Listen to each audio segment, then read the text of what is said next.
कल पूरे देश ने देखा कि हमारे देश के पहलवान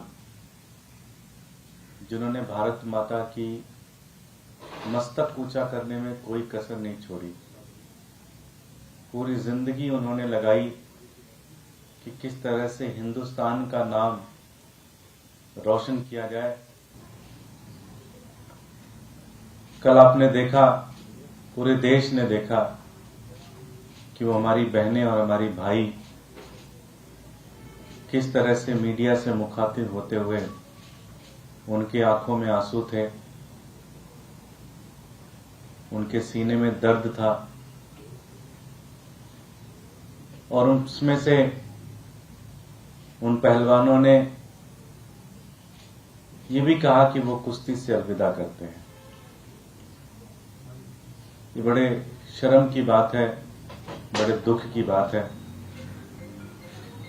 कि जब वो मेडल जीत कर आते हैं तो प्रधानमंत्री अपने घर पर उनको बुलाते हैं, उनसे चर्चा करते हैं। मीडिया का पूरा फुटेज प्रधानमंत्री खुद लेना चाहते हैं, लेकिन जब उन बच्चों के साथ, हमारे देश के बेटे बेटियों के साथ जब एक अपमानित घटना की गई तो उसकी एक बेसिक जांच भी नहीं कराई गई। और किस तरह से दिखा कि जो पूरा का पूरा सिस्टम है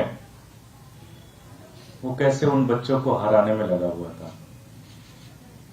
मैं पीसी देख रहा था तो अंदर से बहुत दुख भी आ रहा था और गला भी द्रुद रहा था कि जब इस तरह के पहलवान साथी जिनका देश दुनिया में हर कोई नाम जाता है, जब उनके साथ ये सिस्टम ऐसा कर सकता है तो आम लोगों के साथ क्या होगा।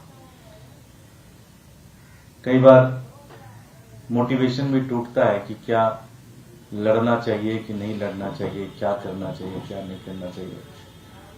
मैं गांधी जी की एक लाइन ये कहना बताना चाहता हूं कि गांधी जी ने एक जगह लिखा है कि जब वो निराश होते थे तो हमेशा सोचते थे कि इतिहास में ऐसा बहुत बार समय आया है जब हत्यारे, लुटेरे, दुराचारी अजेय दिखते हैं, लगता है ये तो कभी हार ही नहीं सकते।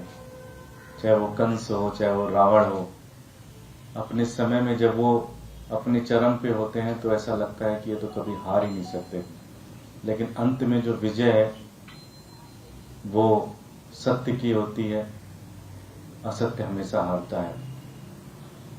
बड़ी दुर्भाग्य की बात यह है कि जब वो साथी हमारे मेडल जीतते हैं तो पूरी की पूरी भाजपा उनके पक्ष में खड़ी रहती है, उनका नाम प्रचार करने में लगी रहती है, उनकी फोटो अपने होर्डिंग में लगाकर पूरी दुनिया में बताने की कोशिश करते हैं कि जो ये मेडल जीता गया उसमें मोदी जी का भी हाथ है, मोदी जी ने भी इसमें पावर लगाई, मोदी जी ने भी 2-3 नुस्खे बताए थे कि कैसे पटकना है, कैसे नहीं पटकना है। लेकिन जब आज पिछले 1 साल से पूरा देश देख रहा है कि वो किस तरह से संघर्ष कर रहे हैं तो उनके साथ कोई खड़ा नहीं हुआ। खड़े हुए थे इस देश के आम लोग, इस देश की आम जनता, आम जनमानस। वो बच्चे भी किसान बैकग्राउंड से आते हैं, वो बच्चे भी, मैं हमारे बीपी साहब जो हमारे धनखड़ जी है, मैं जानना चाहता हूं कि क्या वो भी अपनी चुप्पी तोड़ेंगे कि नहीं तोड़ेंगे, क्योंकि किसानों के ऊपर अत्याचार हुआ है। मैं ये भी देख रहा हूं कि इस पूरे मामले में जो जिनके ऊपर सारा आरोप लगा हुआ है उनकी एक बड़ी रील चल रही है जिसमें वो कहते हैं कि दबदबा उनका रहेगा। मैं एक ही चीज कहना चाहता हूं।